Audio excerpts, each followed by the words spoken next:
हमने शहर को दी एक नई पहचान, हम हैं सिंघानिया बिल्डकॉन।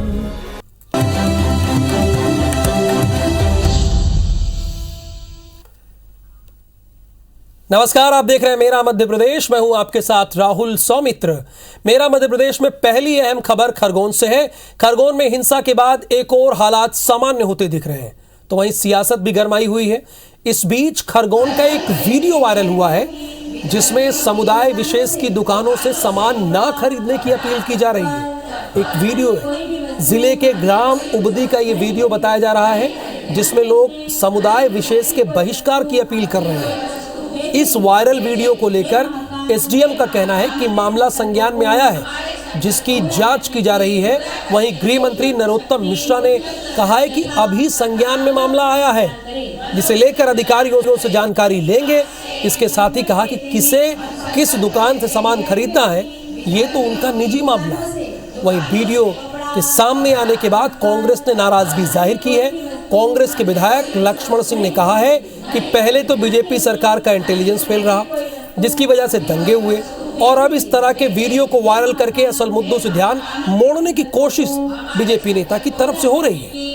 कांग्रेस विधायक पीसी शर्मा ने यह कहा कि ऐसे ही वीडियो से हिंसा को बल मिलता है। प्रदेश में गंगा जमुनी तहजीब को बिगाड़ने की कोशिश की जा रही है। सरकार को तत्काल इस मामले पर कार्यवाही करनी चाहिए। किसी उदी गांव में इस टाइप की गायत्री परिवार के द्वारा शपथ दिलाई जा रही है। इसकी अभी हम लोग जांच करवाते हैं और दिखवाते हैं कि इसमें वास्तु स्थिति क्या है, और जैसा भी जांच के पश्चात स्थिति निर्मित होगी तदनुसार कार्रवाई भी करेंगे। किसको किससे क्या खरीदना है ये निजी मामला होता है, पर आपके माध्यम से मुझे जानकारी मिली है, मैं जानकारी लेता हूँ। ये 4 पॉइंट हैं जहाँ दंगा हो सकता है। 3 टियर सिक्योरिटी क्यों नहीं लगाएगी? ये बेरोजगारी के मुद्दे से ध्यान हटाने के लिए, महंगाई के मुद्दे से ध्यान हटाने के लिए, भ्रष्टाचार के मुद्दे से ध्यान हटाने के लिए जगह जगह दंगा कराने की इनकी योजना है। गलत है। इस तरह की चीज़ मैं समझता हूँ इस प्रदेश और देश में नहीं होना चाहिए। गंगी जमनी तहजीब वाला प्रदेश है हमारा मध्य प्रदेश, और इस तरह की चीज़ों को डिस्कार्ड किया जाना चाहिए। मंदिरों में लाउड स्पीकर पर हनुमान चालीसा पाठ को लेकर अब इंदौर में एक अलग बहस छिड़ गई है। इंदौर के एक हनुमान मंदिर में एक दिन में 5 बार लाउड स्पीकर पर हनुमान चालीसा पढ़ी जा रही है। अब इस पाठ को सीधे सीधे 5 वक्त की होने वाली अजान से जोड़कर देखा जा रहा है।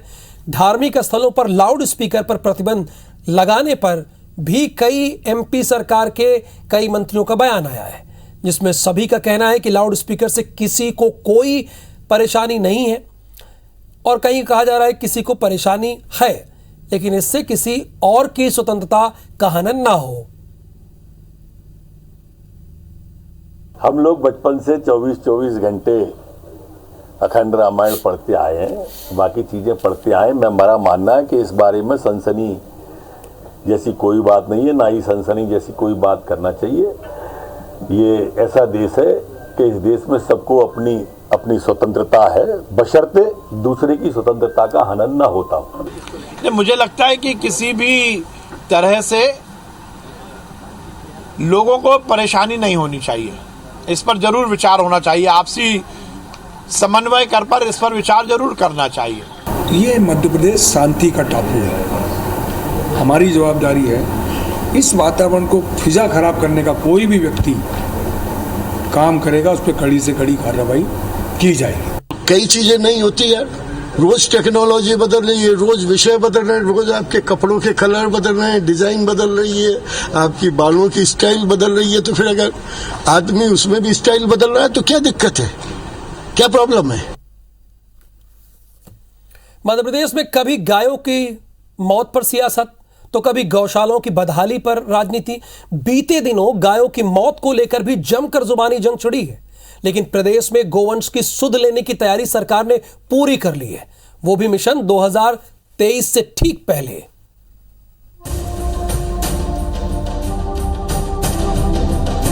आगामी विधानसभा चुनाव में मध्य प्रदेश की तासीर भी यूपी जैसी ही होगी, यानी एमपी के चुनाव में भी धार्मिक मुद्दों का तड़का लगना तय है। लिहाजा ऐसे मुद्दों की जमीन भी हरी की जा रही है। फिर लाउडस्पीकर पर लाउड हो रही सियासत हो या फिर सांप्रदायिक घटनाओं से जुड़े मामले। इसमें एक मुद्दा गौवंश की बदहाली का भी है। भोपाल के बैरसिया में मिले गाय के कंकालों से मचा बवाल आगरा, मालवा, इंदौर समेत दूसरे शहरों तक जा पहुंचा। सड़कों से लेकर विधानसभा तक गायों की मौत की गूंज सुनाई पड़ी। इस शोर से हुए नुकसान को देखते हुए अब डैमेज कंट्रोल की कवायद शुरू की गई है। चुनाव से ठीक पहले गौ अभयारण्य, हाईटेक गौशालाओं का खाका तैयार किया गया है। गौ माता का ठीक ढंग से लालन पालन हो सके उसके लिए हम गौशाला का भी निर्माण कर रहे हैं और जो गौशाला है उनको हाईटेक भी कर रहे हैं और उसको कहीं ना कहीं सेल्फ सस्टेनेबल भी बना रहे हैं कि गौशाला के माध्यम से गौशाला संचालन करने की संपूर्ण व्यवस्था उसी कैंपस में हम स्थापित कर सकें। एमपी सरकार ने प्रदेश में 100 हाईटेक गौशालाओं के निर्माण की तैयारी की है। हर ब्लॉक में गौशालाओं का निर्माण होगा। ऐसे ब्लॉक को छोड़कर जहां पहले से ही गौशालाएं हैं। टीकमगढ़ से लगे मिनोरा फार्म की 700 एकड़ जमीन पर गौ अभयारण्य प्रोजेक्ट बनने की तैयारी है। प्रदेश के सभी नगरीय निकायों में गौवंश के दाह संस्कार के लिए भस्मीकरण अग्नि संयंत्र भी स्थापित करने के निर्देश दिए हैं। गौशालाओं की मॉनिटरिंग के लिए नोडल अधिकारी की नियुक्ति के निर्देश भी दिए गए हैं। साथ ही हर महीने गौशालाओं का जिला स्तर पर ऑडिट करने का फैसला भी लिया गया है। तो वहीं कांग्रेस का आरोप है कि सरकार महज चुनावी दावे कर रही है।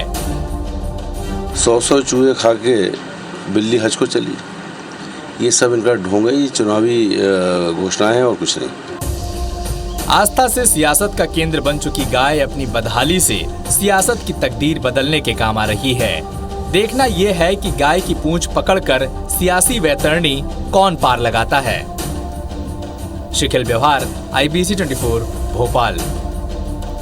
और इसी खबर पर पूरी जानकारी के साथ हमारे साथ भोपाल से शिखिल व्यवहार जुड़े हुए हैं। शिखिल, ये तो बहुत स्वाभाविक बात है कि ऐसी गायें जिन्हें चारा नहीं मिलता, उन्हें अगर गौशाला में रखा जाएगा, उनकी देखभाल की जाएगी, तो इस पर पॉलिटिक्स क्यों हो रही है?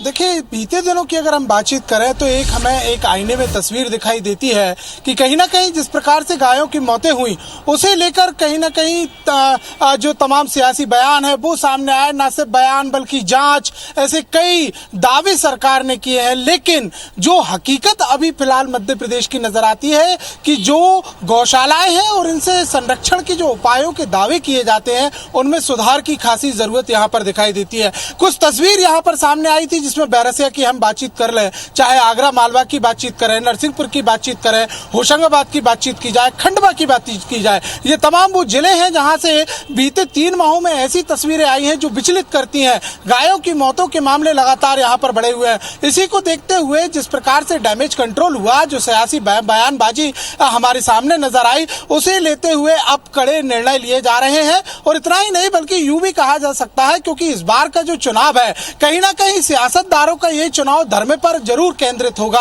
और इसी को देखते हुए तमाम तैयारियां भी पुख्ता की जा रही हैं। अगर देखा जाए तो काऊ पॉलिटिक्स को लेकर पहली बार ऐसा नहीं है कि बयानबाजी की जा रही। राहुल, इससे पहले भी कई बार बयानबाजी हमारे सामने आई है, कई बार धरना प्रदर्शन हुए हैं। तो राजधानी का रोशन जी शिखिल, मैं ये जानना चाह रहा हूं कि ये धरातल पर ये काम कब से दिखने लगेगा? कोई ऐसा कमिटमेंट है सरकार का?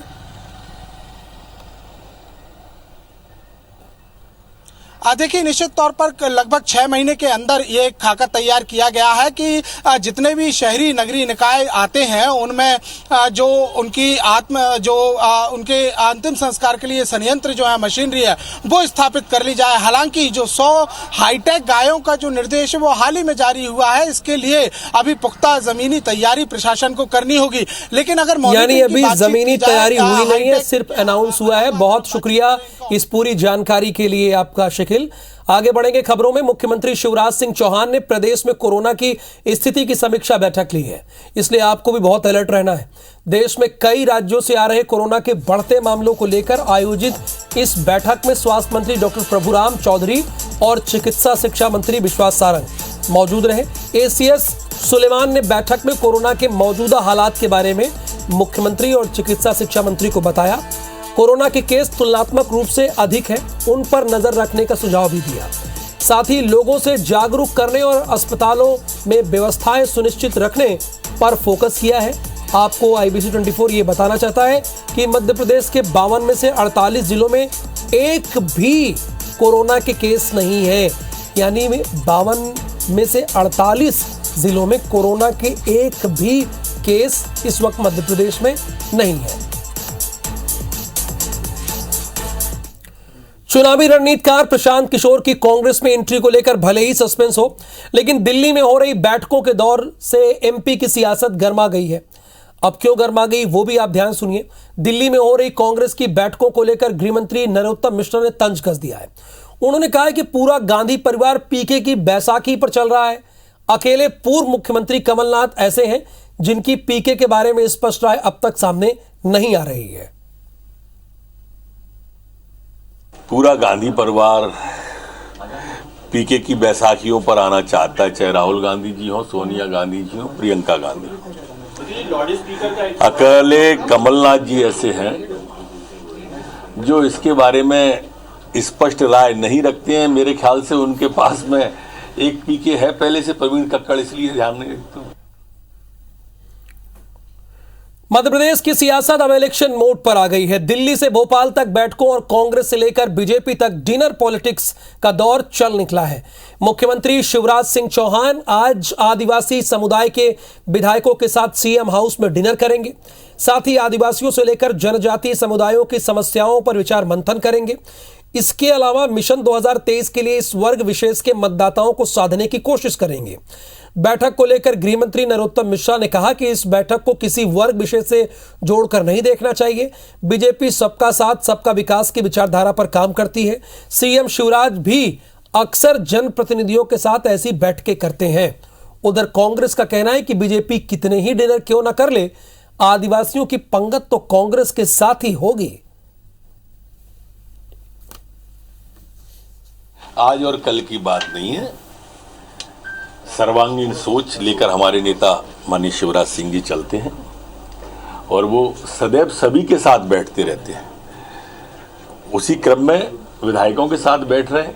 इसको किसी वर्ग विशेष से क्यों जोड़ते हो? हमारी पार्टी वसुधैव कुटुंबकम के सिद्धांत को प्रतिपादित करने वाली पार्टी है। वो कितनी डिनर कर लें उनके साथ, लेकिन पंगत आदिवासी हमारे साथ करेंगे। और अब देख लेते हैं बिग न्यूज। केंद्र की नरेंद्र मोदी सरकार को अगले महीने 8 साल पूरे होने जा रहे हैं। मोदी सरकार के 8 साल पूरे होने पर पूरे देश में भव्य कार्यक्रमों का आयोजन किया जाएगा। इस दौरान देश में लाभार्थी सम्मेलन से लेकर युवा सम्मेलन और पिछड़े अनुसूचित वर्ग के सम्मेलन किए जाएंगे। वहीं देश के मंदिरों में अपने स्तर पर पूजा पाठ के कार्यक्रम भी आयोजित किए जाएंगे। अमरावती से निर्दलीय सांसद नवनीत राणा और उनके विधायक पति रवि राणा को बॉम्बे हाई कोर्ट से झटका लगा है। कोर्ट ने राणा दंपति की याचिका को खारिज कर दिया है। नवनीत राणा और रवि राणा के खिलाफ दर्ज दूसरी FIR को रद्द करने के लिए याचिका दायर की थी। ये FIR सरकारी कामकाज में अड़चन डालने के आरोप पर की गई थी। सूचना और प्रसारण मंत्रालय ने भारत की राष्ट्रीय सुरक्षा, विदेशी संबंधों और सार्वजनिक व्यवस्था से संबंधित दुष्प्रचार फैलाने के लिए 16 YouTube चैनल को ब्लॉक किया है। इनमें 10 भारतीय और 6 पाकिस्तान आधारित YouTube चैनल हैं।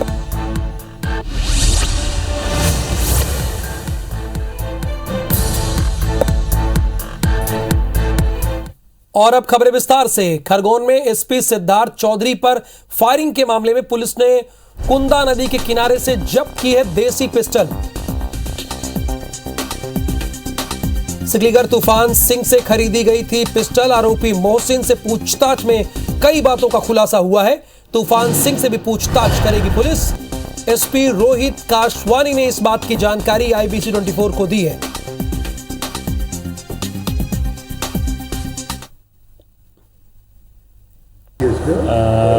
दिनांक 10 तारीख को रामनवमी के जुलूस के बाद जो पथराव हुआ था उसे रोकने के लिए पुलिस अधीक्षक महोदय जब गए थे और उनको गोली लगी थी, उसमें जो आरोपी था वसीम उर्फ मोहसिन, उसको पुलिस ने गिरफ्तार किया था और उसको 3 दिन का पुलिस रिमांड लिया गया। उससे पूछताछ की गई और उसके बाद जो उससे जो हथियार वो जिससे गोली चली थी वो पुलिस ने बरामद किया वो कुंदा नदी के किनारे उसने फेंक दिया था जब वो भाग रहा था।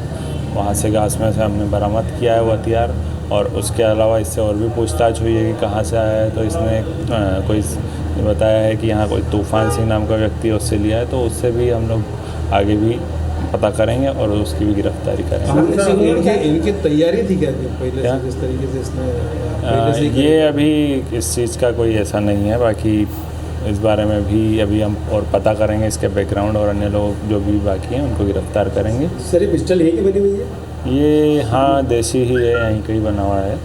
वो हम जो इसके सोर्स हैं उसके बारे में भी पता लगाएंगे।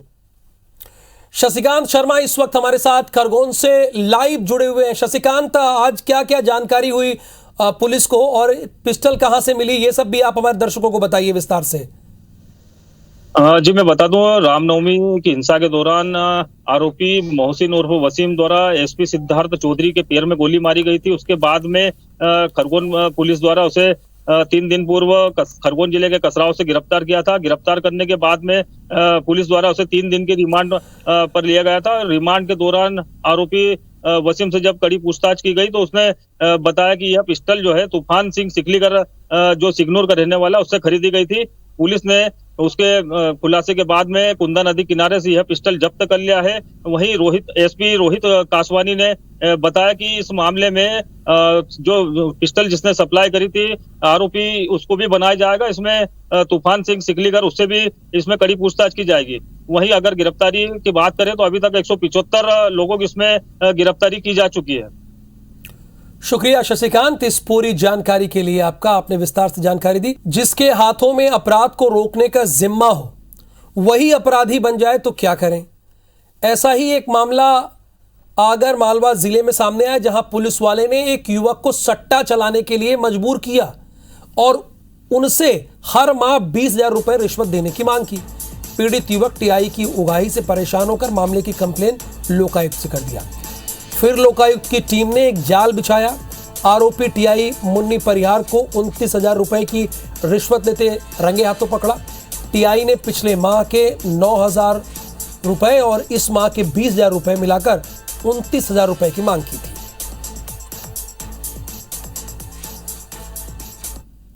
मार्च 2022 से ग्वालियर जिले के 52 पॉइंट को चिन्हित कर लिया गया है। 8 विभागों की टीम मिलकर महिला सुरक्षा के लिए काम कर रही है। महिला बाल विकास विभाग की ओर से कराए गए सर्वे की रिपोर्ट में बताए गए संसाधन और मॉनिटरिंग सिस्टम की जरूरत को पूरा किया जा रहा है। प्रशासन बस और ऑटो ड्राइवर, सब्जी फल विक्रेता और दुकानदारों को सर्विस प्रोवाइडर के तौर पर अपना सोर्स बनाने की तैयारी कर रहे हैं। सर्वे रिपोर्ट में खुलासा यह भी हुआ था कि जिन क्षेत्रों में अपराध ज्यादा हो रहे हैं वहां पुलिस पेट्रोलिंग का ना होना, इसके अलावा स्ट्रीट लाइट के ना होने से भी बदमाश इसका फायदा उठाते हैं। चिन्हित पॉइंट पर सीसीटीवी कैमरे नहीं होने के कारण वारदात बढ़ जाते हैं। बदलाव के तहत 98 स्थानों पर स्ट्रीट लाइट लगाए गए। 40 पॉइंट पर सीसीटीवी कैमरे लगवाने का प्रस्ताव भी लाया गया, जबकि पुलिस की पेट्रोलिंग की सघनता बढ़ा दी गई है।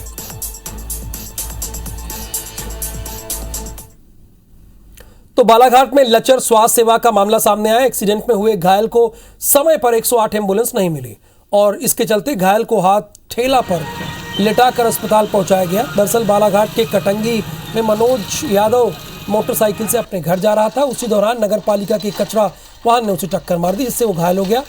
घायल होने पर स्थानीय लोगों ने 108 एम्बुलेंस को कई बार सूचित किया, लेकिन हकीकत आपके सामने है, एम्बुलेंस नहीं पहुंची। जिसके बाद आनंद फानंद में घायल की स्थिति को देखते हुए हाथ ठेला से लिटाकर उसे अस्पताल पहुंचाया गया। 108 एम्बुलेंसेस जो हैं ये हमको आउटसोर्स कंपनी के द्वारा चलाई जा रही हैं और उसमें हमने 2 महीने से उनको लिखा हुआ है कि आपके यहाँ की कटंगी टिरोड़ी की एम्बुलेंस खराब है, पेनाल्टी इनके ऊपर लगाई जाए। इस प्रकार की लोगों को असुविधा करने के लिए 30 अप्रैल तक उस कंपनी का ठेका है। 1 मई से दूसरी कंपनी आ जाएगी। उसकी गाड़ियां भी हमारे पास में 28 तारीख को आगे खड़ी हो जाएंगी। और इस खबर के साथ ही इस बुलेटिन में फिलहाल के लिए इतना ही। आप बने रहिए IBC 24 के साथ।